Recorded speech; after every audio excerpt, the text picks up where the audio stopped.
Hi first graders, welcome back to KCS at Home Summer Edition. I am Miss Amy Wheeler from Bricky McLeod Elementary School, and the last time I was with you, we were talking about geography. Today we're going to be talking about one of my favorite subjects, history.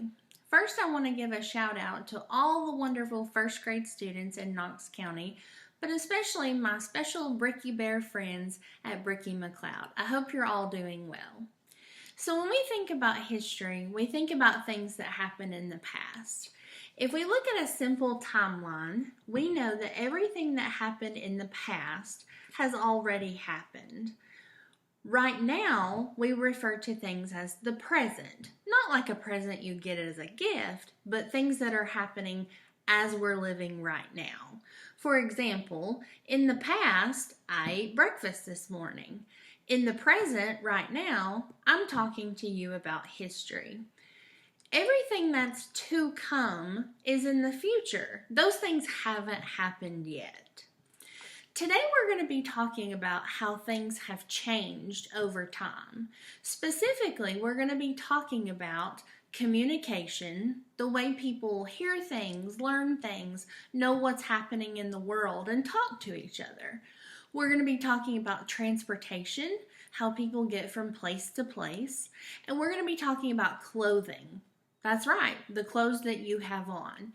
And we're going to be seeing pictures, videos, and we're going to be reading some text about how those things have changed over time from the past to now, and we're even going to think about what they might look like in the future. Let's take a look at our lesson goals. I can compare how people lived in the past to how people live today. I can identify how transportation, communication, and clothing have changed. We will first look at transportation, then communication, then clothing. First, let's watch a short video to get us warmed up.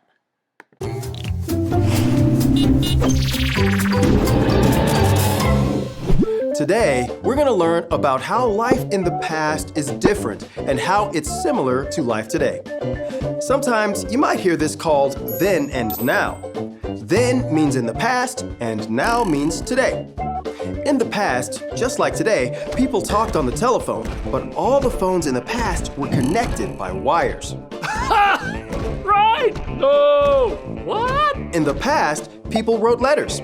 Some people still do, but more than likely, you might send a message by email. In the past, the only way you could learn the news was through newspapers. Newspaper! Get your newspaper! In the past, a long, long time ago, the only light people had at night was a fire. Today, we have light bulbs. It's much safer. See you next time, and keep learning. The first topic that we're going to discuss that has changed a lot over time is transportation. Transportation is very important because it's how people get from one place to another. Think about when you order a package online. It takes transportation to get that item to you. Think about how you got to school during the school year. Did someone drive you in a car? Did you take a bus? Maybe you walked. Those are all different modes of transportation. What about if you go on vacation? Most of us drive. Some of us may take an airplane. If you go on a cruise, you're using the transportation of riding on a boat. All of these different means of transportation have changed a lot over the decades and centuries before us. When colonists first came to America, they walked or rode horses. With time, people began riding in carriages pulled by horses on trails made by Native Americans. In the 1800s, people began traveling by wagons pulled by oxen across the frontier. The railroad was completed in 1869, and more people began traveling by train. As more cities grew, people could ride on trolleys or bikes. Gas engine cars were available in the early 1900s. Airplanes could also travel across the country in the 1930s. By the 1950s, most people had cars. Large trucks carried supplies across the country. People could also travel in public buses. Today, modern cars have many safety features and can run on gasoline and electricity. People can travel the world in large jet planes. Busy cities also have large subways. Let's take a look at a short video to sum up just how much transportation has changed over the years.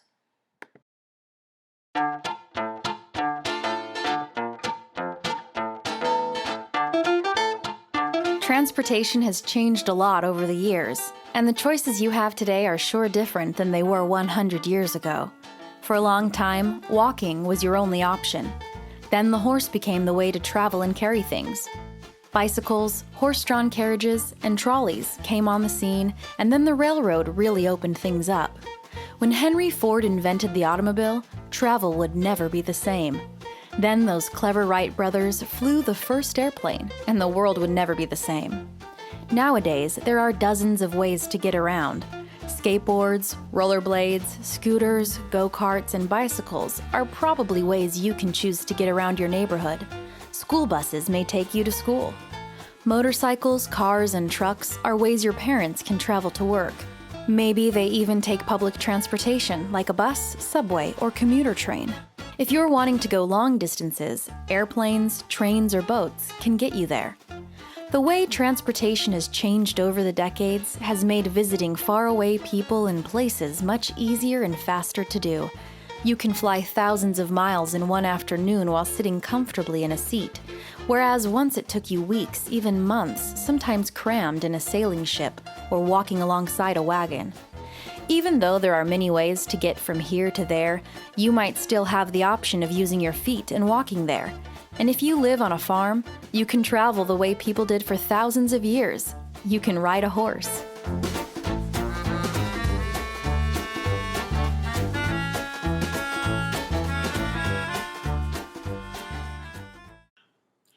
Did you know that before you could make a phone call years ago, you first had to ask someone to dial the number for you? That's right, when you picked up your house phone and you were connected to the operator, you had to let them know the number or person that you were trying to reach. They would then connect your phone lines together. Interesting, huh? The telephone has certainly changed a lot over the years. Some of us don't even have what's called a landline or a house phone anymore. We just rely on our cell phones. Imagine what life would be like without being able to communicate over a phone. What would you do in an emergency? How would you stay in touch with family members? Life would certainly be different. The telephone is just one piece of the communication puzzle, if you will. Communication has changed so much over the years, from writing a simple letter to sending an email or a text message. Let's take a look. In the colonies, people wrote letters to send messages. It might take 2 months for a ship to take a letter back to England. Later, newspapers and pamphlets were used in the colonies to share news. As the country grew into the frontier, people sent letters by horse riders, making it faster.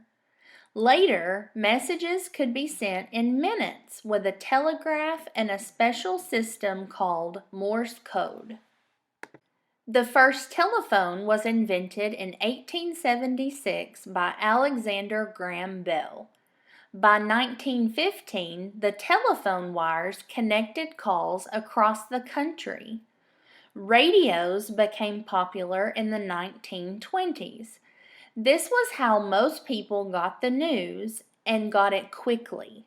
Radios also helped the music industry. By the 1950s, most homes had televisions. This helped people watch news as it happened. The first large computers were also in use, but not in homes. Today, electronic devices like laptops, tablets, and cell phones allow for instant communication. While people can still send letters or make a phone call, most people choose to send an email or text message. Social media also gives people a way to stay in touch with others.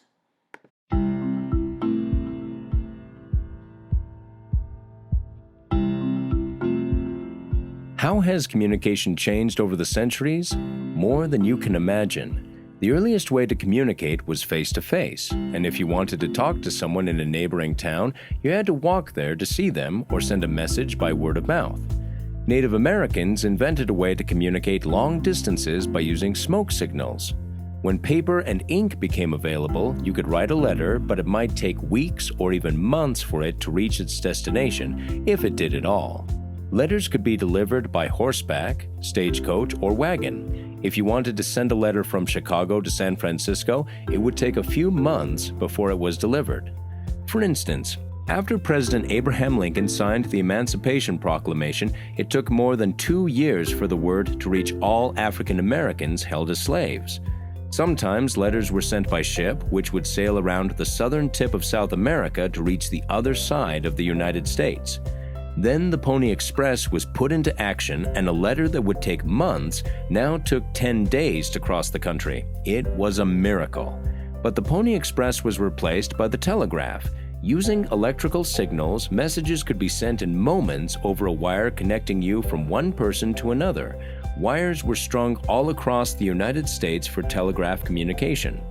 When the railroad was built, sacks of letters could be delivered in a shorter time and didn't have to take months by ship. Mail moved faster when it began to be delivered by airplanes. Then Alexander Graham Bell and his assistant Thomas Watson invented the telephone. Now people could send their voices long distances through wires. It was amazing. The telephone revolutionized communication. Bell and Watson's invention was improved upon over the decades into what we know today, which is the cell phone. Now we can communicate without wires at all. In our day, communication is fast and easy. The invention of the internet has made it possible to not only communicate, but share information like never before. You can instantly talk to friends and family that live across the street, across the country, or across the world.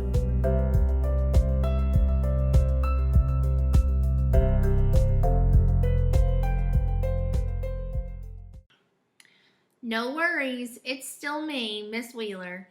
Take a look at my outfit.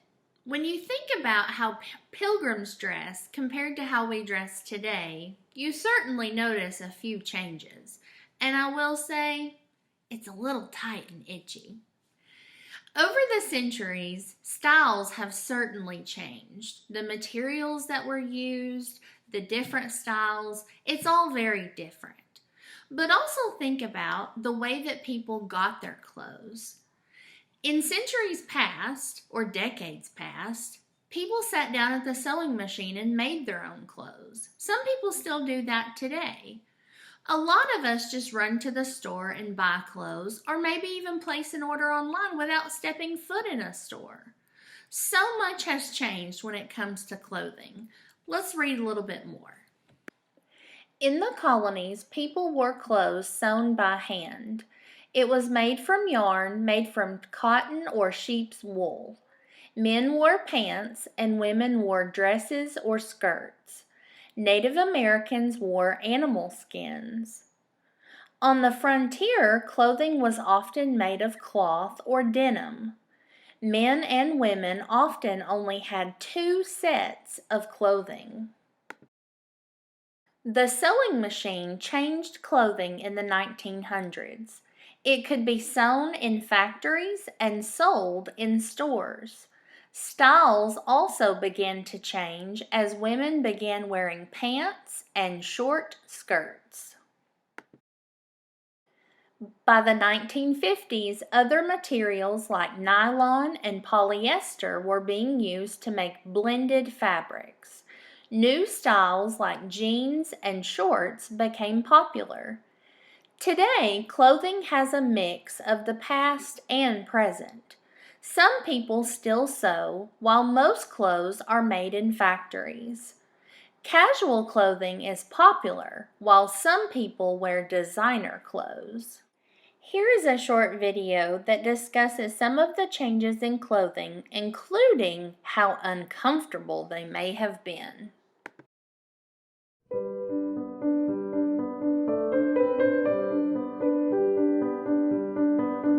During the 1700s, most children wore long dresses, often called frocks. Little boys and girls wore these frocks with sashes tied around their waist. Most of the time, a child had to wear a stay, too. A stay was a piece of wool fabric with boning inside. It was tied around children's chest and back. Parents believed that a stay would help a child stand up straighter and support his or her back. For more formal occasions, like holidays, children often looked like miniature adults with their long frocks, stays, coats, stockings, and even heeled shoes. It's very different from the way you dress today. Dress now is much more informal and relaxed. If someone came to school dressed like they were from the 1700s, it would look bizarre. However, if you were able to time travel back to the 1700s, you would be the one who looks bizarre. The way people dress changes radically, influenced by different cultures, inventions, social values, fashions, and, of course, the passage of time. It's also something of a pendulum. After such uncomfortable clothing trends in the 1700s, comfort became more important. Children's clothing became looser and easier to move in. Young boys began to wear long pants and coats, while girls were able to go without stays. That lasted for many years, before the pendulum swung back and comfort once again became secondary to fashion. The way we dress keeps on changing. It will be interesting to see how it changes in the future.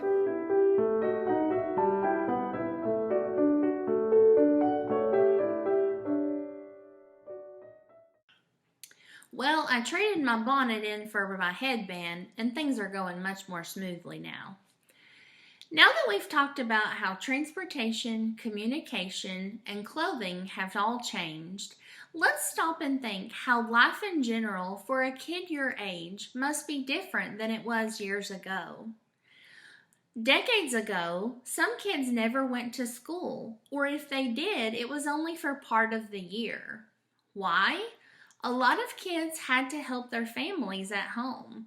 Whether it was help raising brothers and sisters or helping on the farm, they had responsibilities at home that pulled them away from school.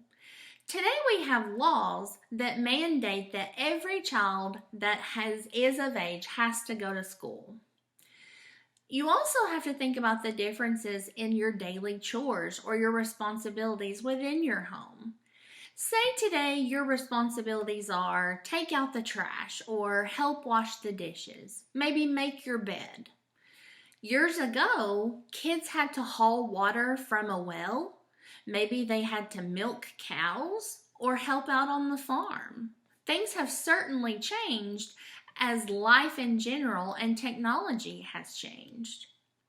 What do you like to do for fun? Play video games? Watch your favorite TV show? That all sounds familiar. Years ago, before the TV, maybe even before the radio, how do you think kids had fun? Things were very different. Girls might have a cloth doll to play with. Boys might spin a top on the floor. The way that kids had fun was even different. Life was very different for a kid your age. Before we talk about your task for this lesson, here's one more video that kind of sums up how life was different for children in the past versus now. Long ago, children helped take care of their family. They were responsible for feeding the animals, getting water, cooking meals, and looking after younger siblings. Children had to work on their farm, or if they lived in a city, they had to help provide food for their families by working in mines, factories, or selling newspapers. Today, children may have to do a few chores, like the dishes or take out the trash, but today's children also get much more free time than children did long ago. Today, children have free time to read books, play outside, play video games, or play with their friends. Most children in the United States don't have to worry about earning money to feed their family, and many are not responsible for cooking dinner each night.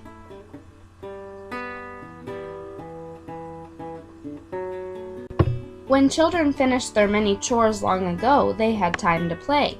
Some of the games that children played in the past are similar to games we play today. Children enjoyed playing tag and hide and seek and leapfrog. They also played with yo-yos, jacks, and marbles. These are called traditional games, games that are played without many pieces.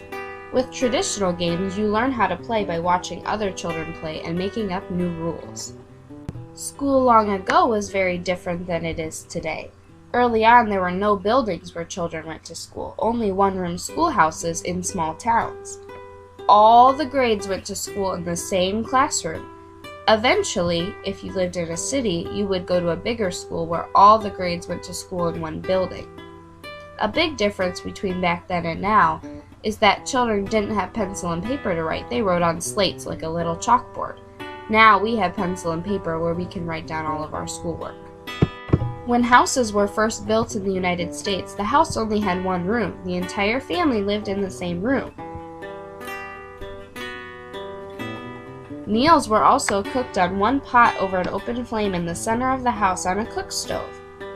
How people move from one place to another is called transportation. People used to travel by walking or by using a horse and a wagon. Now we travel from place to place using a car or a bus or other ways. Now we have many new inventions also. We have smartphones, iPads, computers, microwaves, electricity, and so many other things that make our lives easier from long ago. Here is your optional task for this lesson. At the top of the page, between the words then and now, you see a ribbon. Inside the ribbon is a blank where you can choose one of the topics we discussed, transportation, communication, or clothing, and write it on the line. On the two sides, then and now, you can give an illustration and/or a written description to compare and contrast one of those topics in the past and now. You might focus on one component of each topic. For example, if you choose transportation, you might compare a car in the past versus a car now. If you choose clothing, you might draw and describe an outfit in the past versus an outfit now. After you do your written explanation and your drawing, you can extend this activity by turning it over on the back and writing or drawing to show what this topic may include in the future. For example, you might draw what you think a car or an outfit may look like in the future. I'm going to show you my example of the task. I chose communication and wrote that at the ribbon at the top, so I know which topic that we discussed today that I'm comparing. I focused specifically on the telephone. For my description, I drew a little sketch of an older telephone. You notice it's one with a dial in the middle, and it's got the curly cord. And below, I wrote two sentences to go along with my picture. It says, old telephones had cords and a dial or buttons. They had to be plugged into the wall. So that shows and tells what a telephone was like in the past under the then side. On the now side, for the present, I did my best, and I'm not the greatest artist, but I drew a little cell phone with a text message conversation going back and forth. And then I drew a little bubble for a text message that says, "Hey, be right there," with a little smiley face emoji. And then my written description says, now you can call or text on a cell phone. It can call or send a message anywhere instantly, which means right away. So that is how I compared the now side. And remember, on the back, you can also draw or write what you think that may include in the future. That's a good idea. You know, that's something to think about. What features might phones have in the future? They already can recognize our thumbprint or our face. What other cool features might they have in the future? Well, it sure has been interesting to look at all the ways that transportation, communication, and clothing have all changed over time. As we look back at the timeline, we know that from the past until now in the present, things have changed quite a bit. As we look into the future, we know that things will change even more. One day, what we call the future will be someone else's past. Don't forget, boys and girls, that your great ideas might lead to an invention one day that could change the world. I hope you've enjoyed taking a look at history with me today and that you are enjoying your summer. Don't forget to stay safe, stay healthy, stay happy, and remember that all of the teachers and staff here at Knox County love you, miss you, and can't wait to see you back in the fall.